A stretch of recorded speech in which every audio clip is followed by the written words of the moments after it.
Hey everyone, welcome back to She Tried It.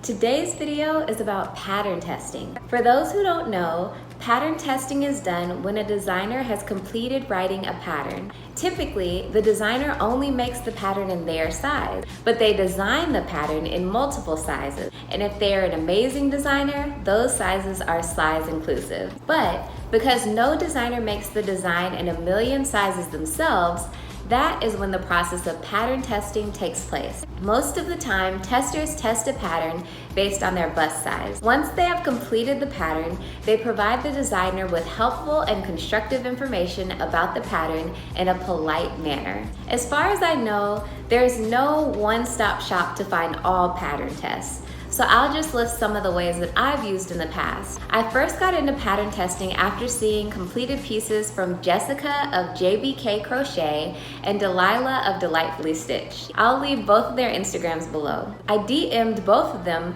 for information on how to find pattern tests. Based on this information they gave me, I just followed the hashtags on Instagram such as hashtag tester call, hashtag pattern testers needed, hashtag testers needed, hashtag pattern testers wanted, hashtag testers wanted. Anything like that should fill your feed with more than enough pattern tests. Recently, after diving more into the crochet and knit community, I got on various designers' pattern test email lists.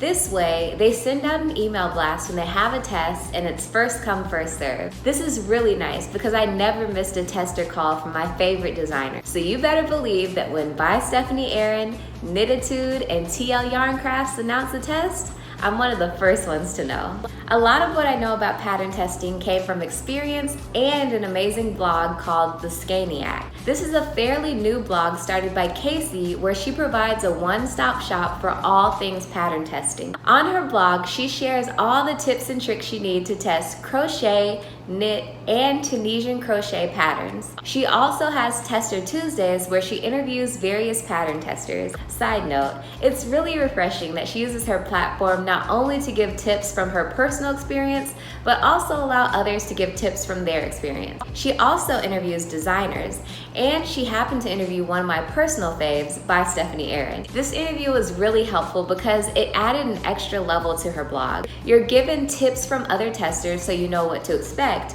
but you're also given tips from designers so you know what's expected of you. Genius! I will leave a link below to her blog in the description box, and specifically to the Tester Tips tab of her blog. Some of my tips may overlap with hers and some of them don't. I'll refer to her blog a lot in this video. Also, this is technically not a collab because she doesn't know me and I don't know her. She has no clue that I'm making this video right now. I just really find her blog to be extremely helpful, and it contains a wealth of information that anyone interested in pattern testing should definitely know about. Okay, let's start with the things I think you need to know before even applying to test a pattern.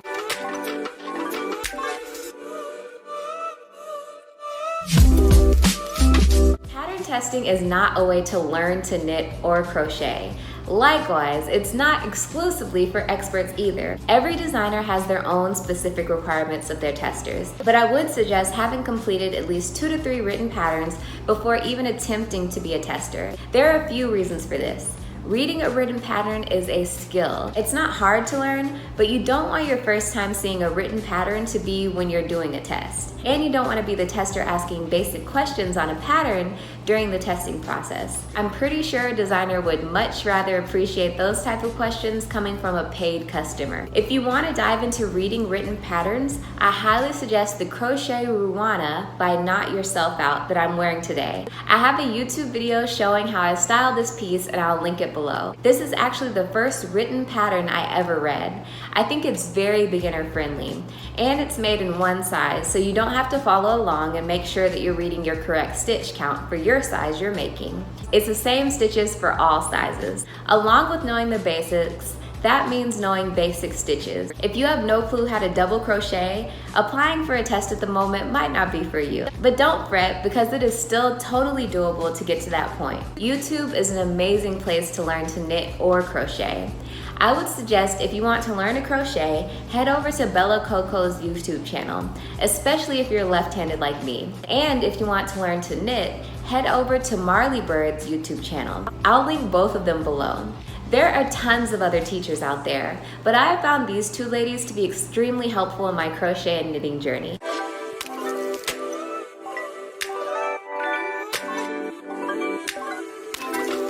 This is where the Scaniac blog can be super helpful. Sometimes when you apply to a test, the designer just gives you the pattern and tells you when they want their notes and pictures back. But other designers are far more clear about their expectations. At the very minimum, these are the things you should provide back to the designer.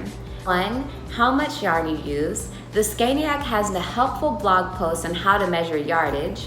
2. Make note of any grammar or spelling mistakes in the pattern. Because I'm an engineer, we typically have something called a QA/QC process, or a quality control, quality assurance process, which basically means that my boss will provide me a sheet redlining all the questions or corrections that need to be made. I typically do this with designers I test for as well. Be sure to be polite when doing this. Don't just say, "This is wrong," but soften your response a bit and say, "I believe it's spelled K-N-I-T." At the beginning of most patterns, abbreviations are provided so the designer doesn't have to spell out words like double crochet a million times. Instead, they can just put DC. As you might imagine, it's completely possible for a designer to accidentally slip in an SC and not define what it means. But as a tester, you should catch that and let the designer know. I'll leave a link below to knitting and crochet abbreviations from the Craft Yarn Council website. Pattern testing is an even exchange of a free pattern to the tester for free publicity to the designer. If you're lucky, the designer might even give you an additional pattern once you have completed the test. But if not, it's still an even exchange. Be sure to take pictures that would make someone want to buy the pattern. If you don't mind wearing it, be sure to style it in a super cute way. And if you are someone that doesn't feel comfortable trying it on, do a cute flat lay. Get as creative as you like, but make sure that the pictures you provide are enticing. Again, for tips on taking photos of pattern tests, head over to the Scaniac blog. With that said, it's almost expected that if you're going to be a pattern tester, you will have to have a page that is not private.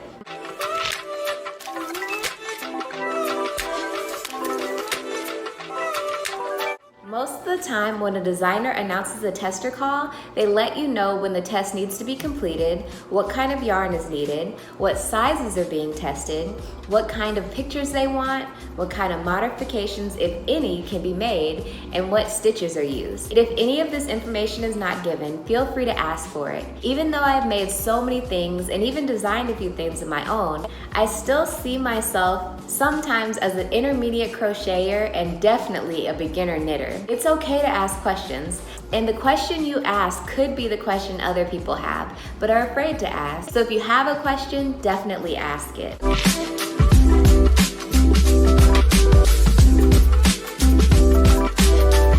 The way pattern testing works is that you're given a completion date from day one. It's very rare that that day is moved, unless if there is a huge bust in the design or stitch count. You can be sure that the pattern needs to be completed on the date you were told. Saying you can't finish because you were busy is not polite, seeing as how you typically know the deadline weeks in advance. But it happens.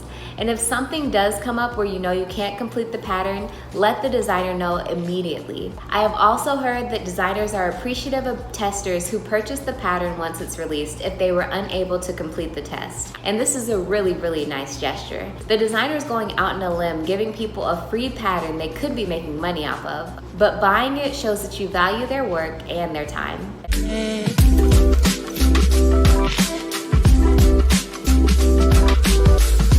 Depending on the designer, testing for them could be a hot commodity. You aren't the only person applying. Typically, when applying, the designer might ask for your Instagram or Ravelry. I know for me at the beginning, when I wouldn't get chosen for a test, I would think the designer looked at what I made and thought it was just trash. But that's not always the case.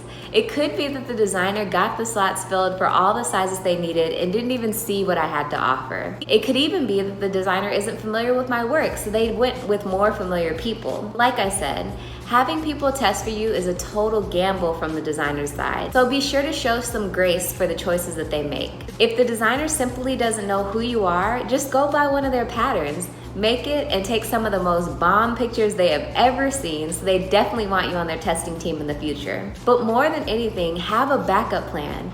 I used to get so heartbroken when I wouldn't get chosen to be a tester.